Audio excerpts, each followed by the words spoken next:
Nesta segunda parte do vídeo Follow Tram 28, iniciamos onde terminou a primeira parte, ou seja, no Largo da Graça. Vamos percorrer as ruas até um dos miradores mais bonitos de Lisboa, o Mirador de Nossa Senhora do Monte, localizado no Monte São Gens. A partir daqui, desceremos até São Vicente, onde tentarei dar-vos a conhecer o panteão real da última dinastia de Portugal. Espero que gostem. E se for do vosso agrado, subscrevam o meu canal.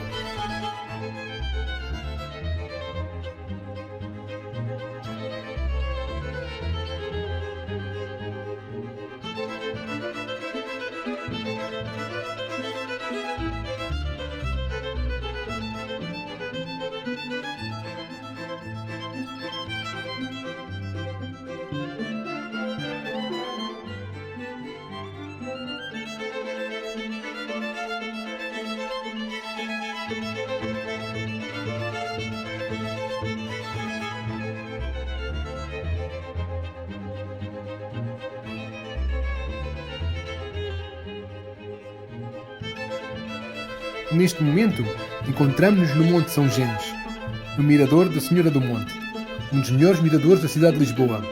Segundo a tradição, terá sido aqui que D. Afonso Henriques montou o seu quartel-general a quando da tomada de Lisboa em 1147. Pois do alto deste monte consegue-se ter uma vista privilegiada sobre o castelo, acesso direto ao Martim Muniz, descendo-se o morro, assim como ao Largo da Graça, locais fulcrais onde estariam as tropas portuguesas. Do topo deste monte é igualmente possível ver o Rio Tejo e os seus típicos cacilheiros, fazendo a travessia para Cacilhas. Provavelmente no mesmo local onde estiveram ancorados os navios da frota de cruzados que ajudaram Afonso Henriques na conquista de Lisboa. Juvenal, no século I, refere-se a este rio como Tagus Áureo, chegando a afirmar que aqui o ouro rolava até ao mar. O Rio Tejo é o maior rio da Península Ibérica. Durante a sua história, teve uma importância fulcral no acesso ao interior da mesma. A ponte 25 de Abril a atravessar para o Alentejo, construída pela American Bridge Company, a mesma companhia que construiu a Golden Gate em São Francisco e foi inaugurada em 1966. Inicialmente chamava-se Ponte Salazar, até 1974, com a Revolução dos Cravos.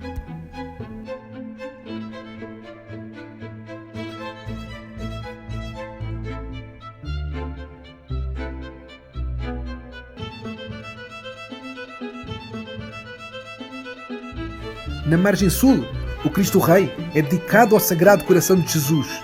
A estátua de Cristo Redentor, existente no Rio de Janeiro, inspirou em 1934 o Cardeal Patriarca de Lisboa, Dom Manuel Gonçalves Cerejeira, tendo a primeira pedra sido lançada em 1949. Convento do Carmo, o Rossio, a Baixa com o Elevador Santa Justa, a obra de 1902 do engenheiro Raul Mesnier de Ponsard, falar-vos num próximo vídeo. Também são visíveis a partir deste miradouro, assim como a Basílica da Estrela. Este miradouro é uma das minhas recomendações a quem pela primeira vez visita Lisboa.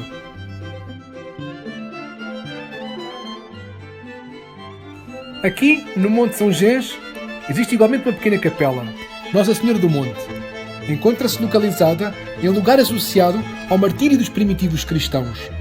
A atual construção resulta de obras posteriores ao terremoto, sendo que a ermida primitiva dataria da conquista de Lisboa.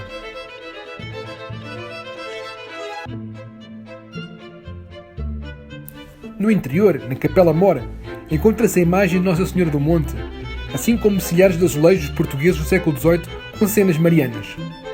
De cada um dos lados do arco triunfal, podem-se observar as esculturas de Santa Bárbara à esquerda e Santa Luzia à direita, ambas acompanhadas pelos símbolos de seus martírios. Junto à escada de acesso ao coro alto, encontra-se um presépio, bastante interessante, porque as figuras foram feitas ao longo dos anos por diferentes mestras, sendo que algumas das peças ainda são anteriores ao terremoto de 1755 e outras já são do século XIX. O elemento mais curioso existente na capela de Nossa Senhora do Monte será a cadeira de São Gens, segundo o Bispo de Lisboa, provavelmente do século III, e segundo a tradição, terá sido martirizado neste local. A sua mãe terá morrido de parto, fazendo com que ainda hoje exista a crença de que se uma mulher grávida se sentar na cadeira, esta lhe propiciará uma boa e curta hora na altura do parto. Deste modo, se convida as mulheres grávidas a virem experimentar a cadeira de São Gens numa próxima visita a Lisboa.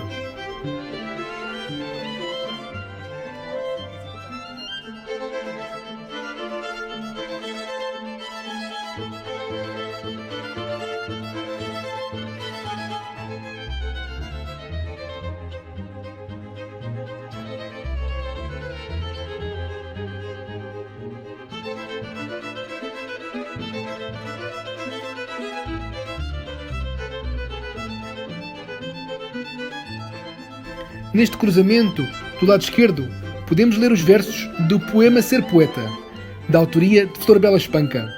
Flor Bela Espanca teve uma vida curta, apenas 36 anos, nascida em Vila Viçosa em 1894 e faleceu através do suicídio em Matosinhos.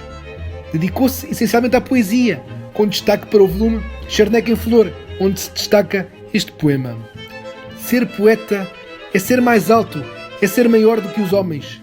Morder como quem beija, é ser mendigo e dar como quem seja, rei do reino, dá quem e dá lendor.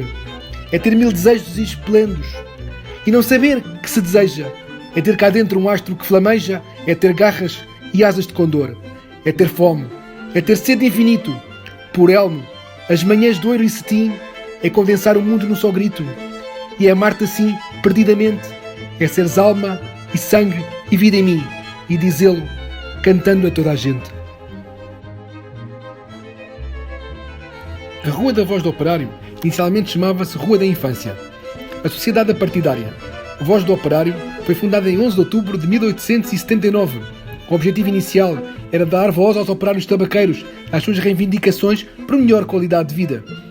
A atual sede data de 1912, sendo que nesta altura a sociedade tinha cerca de 70 mil sócios e era o mais importante núcleo de instrução primária da cidade de Lisboa.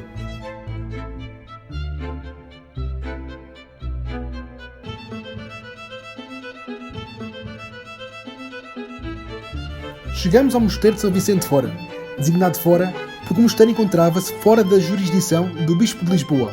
Também por isso é designado mosteiro e não convento.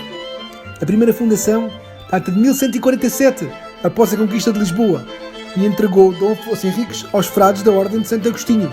Em 1173, São Vicente de Saragossa é proclamado o santo padroeiro da cidade de Lisboa. As suas relíquias são trazidas para Lisboa numa barca, a partir do promontório Sacro, no Algarve. Na altura, estava sob a ocupação muçulmana. Diz-se que aves de rapina velaram o corpo durante a viagem, ou provavelmente apenas procuravam uma refeição.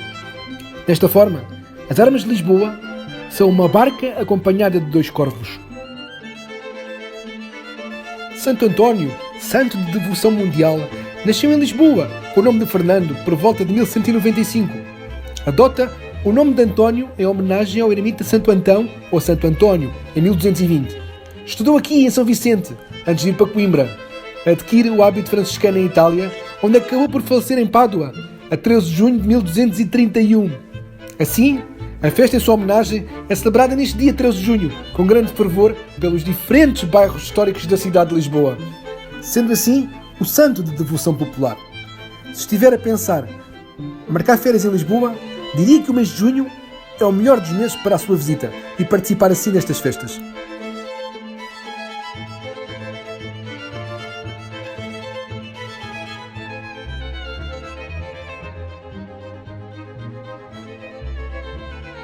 O atual edifício do mosteiro data de 1582, do reinado de Filipe II, ou primeiro de Portugal, período da União Ibérica. Sobreviveu ao terremoto de 1755. O arquiteto foi Filipe Terzi, com a colaboração de Juan de Herrera. Deste último, destaca-se a obra do Real Mosteiro de São Lourenço del Escorial. São Vicente é em estilo maneirismo, ou seja, a maneira de... Terá assim influências do maneirismo herreniano, o qual é caracterizado pelo rigor geométrico, a relação matemática entre os distintos elementos arquitetónicos, volumes limpos e a ausência quase total de decoração.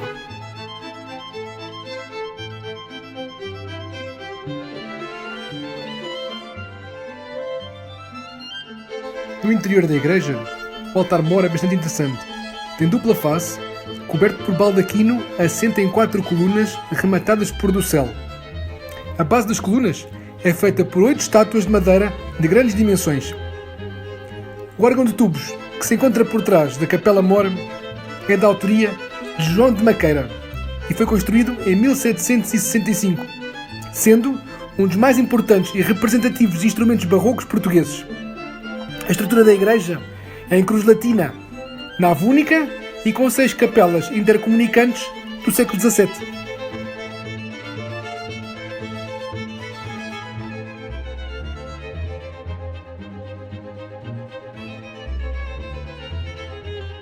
Uma modesta porta abre para um pátio com uma fonte e, atravessando, chegamos ao interior da parte conventual. O acesso às dependências é através da sala da portaria, decorada em estilo barroco do reinado de Dom João V, o Magnânimo. O interior é decorado com painéis azulejares de azul e branco, sendo esta, aliás, uma característica do estilo vigente do século XVIII, representando alguns dos reis de Portugal, aspectos da vida monacal dos frades de Santo Agostinho e cenas de batalha. O teto é da autoria de Vincenzo Baccarelli e representa o triunfo de Santo Agostinho sobre a heresia em Trompe-l'Oeil, datado de 1710, sendo o único exemplar deste mestre florentino que se encontra preservado.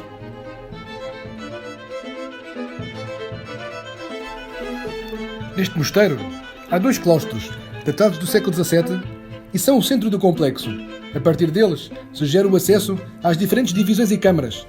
A decoração das paredes é feita por azulejos do século XVIII com cenas cortesãs, do cotidiano, campestres e de caça. A decoração azulejar é prolífera no interior do Mosteiro de São Vicente de Fora, sendo igualmente uma das formas artísticas peculiares pela qual Portugal é reconhecido mundialmente, tendo os séculos XVII e XVIII o seu esplendor neste tipo de arte. Nos claustros existe igualmente um conjunto de 38 painéis de azulejos, cuja decoração é baseada nas fábulas de La Fontaine. O Mosteiro de São Vicente de Fora possui a maior coleção azulejar existente em Portugal e só por isso já vale a pena a sua visita.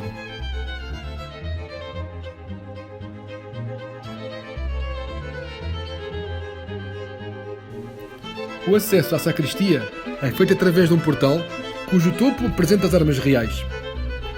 O interior é decorado com mármores polícromos, embutidos de extraordinário impacto decorativo. A pintura do teto é posterior ao terremoto de 1755 e representa Agnus Dei, ou seja, o Cordeiro de Deus. Contudo, seu autor é desconhecido. Por cima da porta de entrada, um busto em relevo a representar o rei Dom João V. Na capela de Santo António, a tradição indica que aqui ficava localizada a sua cela, durante o período em que ele foi cônego regrante da Ordem de Santo Agostinho. Contudo, a aparência atual da capela já data de 1740. Na antiga sala do capítulo deste mosteiro estão sepultados os patriarcas de Lisboa. O título de Patriarca de Lisboa foi criado no século XVIII pelo Papa Clemente XI, a pedido do rei Dom João V. A Capela dos Meninos da Palhavã é o local onde descansam 2 dos filhos bastardos do rei Dom João V, Dom António e Dom José, porém foram legitimados pelo próprio. O nome pelo qual ficaram conhecidos, Meninos da Palhavã, deveu-se ao facto de terem habitado no Palácio do Marquês de Lourissal, na zona da Palhavã, em Lisboa. Atualmente é a Embaixada de Espanha. Provavelmente, dos 3 filhos, o que ficou mais conhecido foi Dom José, filho da religiosa Madre Paula, do Mosteiro de Odivelas, tendo sido igualmente inquisidor-mor do reino.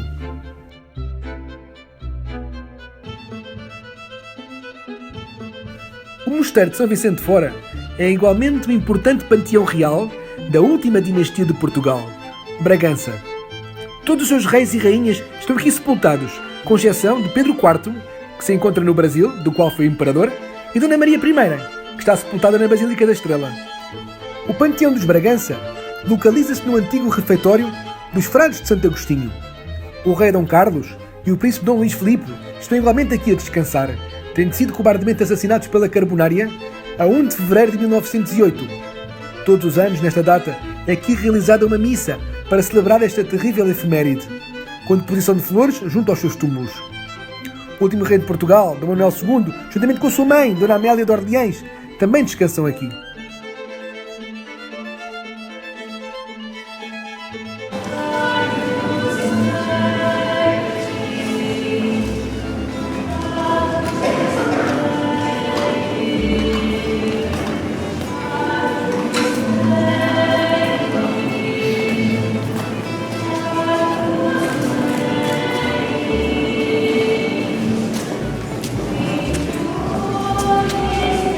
São Vicente de Fora, pode-se igualmente contemplar uma vasta coleção de arte sacra inserida em espaço museológico, da qual pessoalmente destaco a apresentação de Jesus no templo, óleo sobre madeira de Gregório Lopes, pintura do século XVI, assim como a pintura da sevilhana Josefa de Ayala Figueira, conhecida como Josefa de Óbidos, datada de 1676.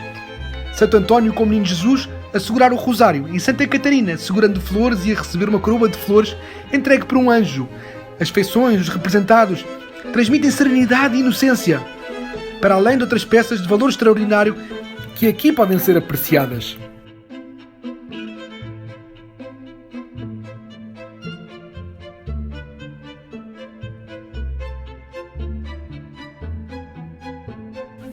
No topo deste mosteiro existe um terraço que é correspondente ao topo da área da igreja.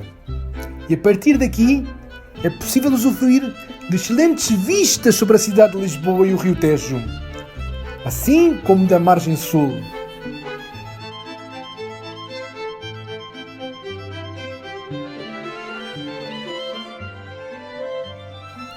Concluo esta segunda parte do vídeo com esta vista sobre o Palácio dos Teles de Menezes, um palácio do século XVII. Atualmente pertence a um músico pop espanhol, José María Cano, até à entrada para outra área da cidade de Lisboa, Alfama, através das escolas gerais, que vos tentarei dar a conhecer num próximo vídeo. Espero que esta parte tenha sido do vosso agrado e aguardo ansiosamente pelos vossos comentários. Se quiserem ficar a par das novidades, subscrevam o meu canal. Obrigado.